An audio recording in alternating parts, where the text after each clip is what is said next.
everyone. I'm Eric Hellige, Director of Career Advising at DeVry University.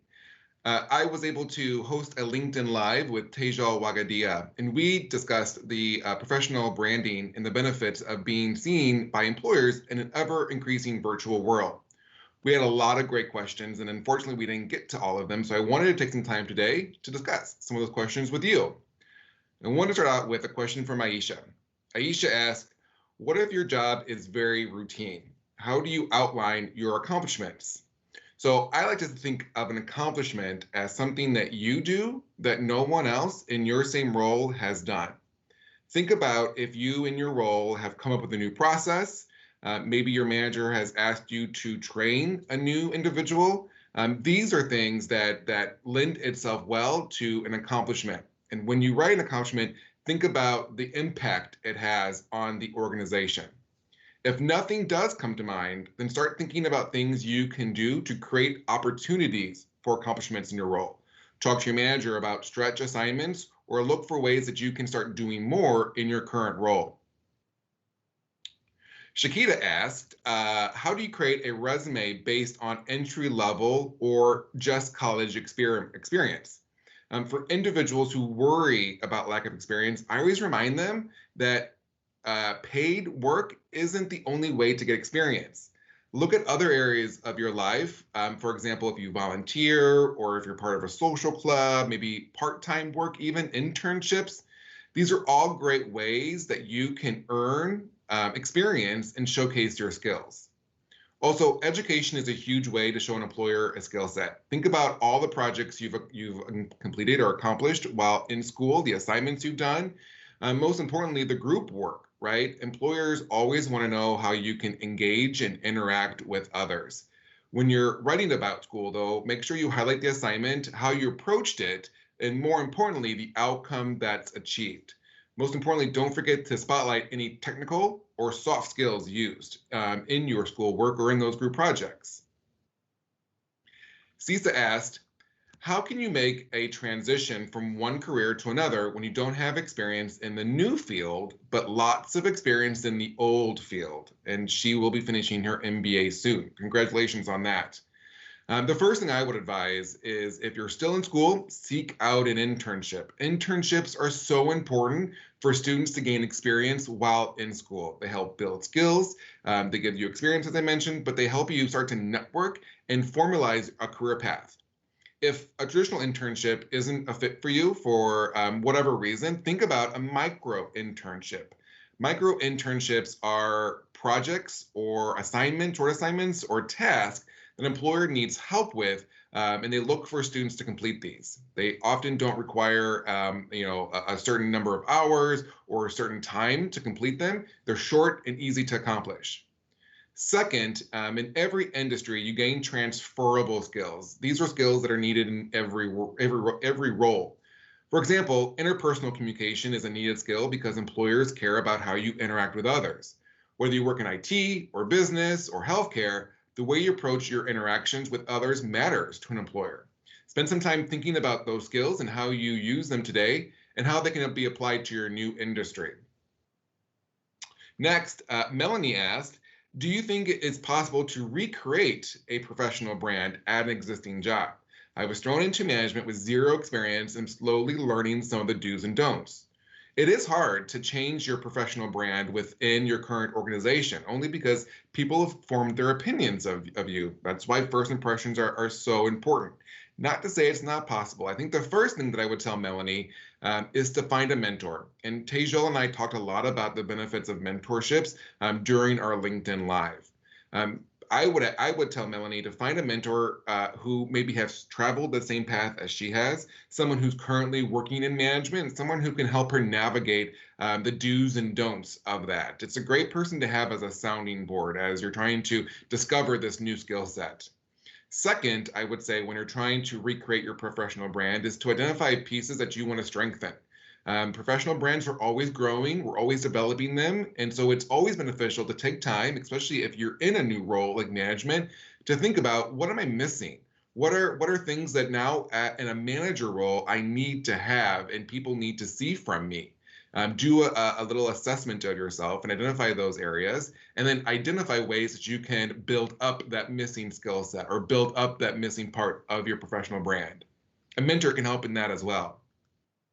Mark asked us a great question. He asked, what would you recommend for older folks who have lots of varied experience over a 30-year period or more? It seems challenging to rebrand and transition when drafting new professional documents. And this can be a big obstacle for individuals who have a lot of experience. They trip up in understanding how to organize all of this information, how to put it into a targeted resume or a LinkedIn summary or part of their professional brand. What I would tell Mark is to think about the future first, right? What is it that you want to do? Where do you want to go? What is that next step for you? And then from there, think about how you can use your past to create a professional brand that meets those objectives or those goals you have in front of you. So don't always worry about what's in your past, but more so what's in your future. Mark also asked, what are some effective ways to reconstruct hard metrics about your work experience? I find this challenging as I didn't keep records or can't really recall things that easily.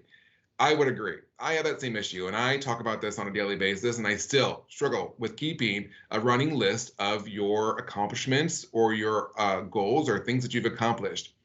But I would recommend when you're thinking about those metrics, being exact isn't always the most important thing.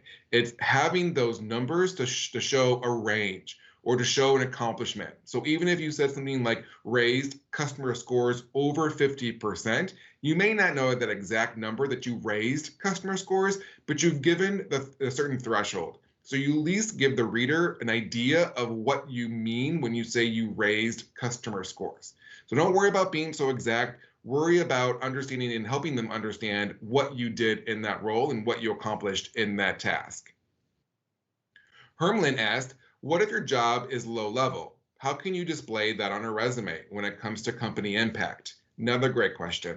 And I would say don't focus maybe on the company, but think about the department, the team you're a part of, or even your own role. Let's say you're a customer service agent. I would ask, did you make the most calls that day, that week in a time frame?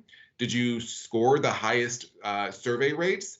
Did you train other agents? Were you given special assignments? These are all things that as an entry-level customer service rep, you can identify and start to work towards if you don't have these things to help you gain some achievements.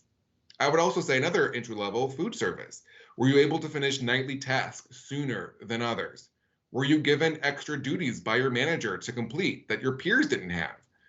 There are ways to achieve in every role if you look close enough. And so don't think that because your job is entry level or routine, you can't find achievements and things that help you stand out from others in that same industry. Tomorrow asked, what about a company has to offer her? She's hoping that employer will, or she's shopping as an employee, and I have requirements of my employer. And this is not uncommon. And I always recommend that individuals should think about a company and it being a right fit for them as much as you being a fit for them as well. So I start with research is critical here. I like to tell individuals to review websites and social media to find more information. I love looking at LinkedIn and even Glassdoor because Glassdoor provide you with feedback from current and former colleagues. So you can understand more about the company culture, what their mission is, what their values are, and get to know what it's like to work there. I also think the interview is key here, right? A lot of people go into an interview thinking, I need to answer all of these questions that they're going to ask me, and I need to make sure that I'm giving them the responses that they want. But this interview process is just as important for you to ask questions about the employer, about your manager, about your other peers that work there, so you can find out more information about the organization and the manager that you were reporting to. So think about the questions you want to ask. Have a first line of questions, second line, and third line of questions, because a lot may be covered in the interview itself. So you want to make sure that you have detailed questions to ask throughout the interview process. Finally, our last question, how do I approach building a professional brand as an alternative type of person? I have tattoos, facial piercings, I'm not a morning person, and I'm in college. How do I be professional without conforming?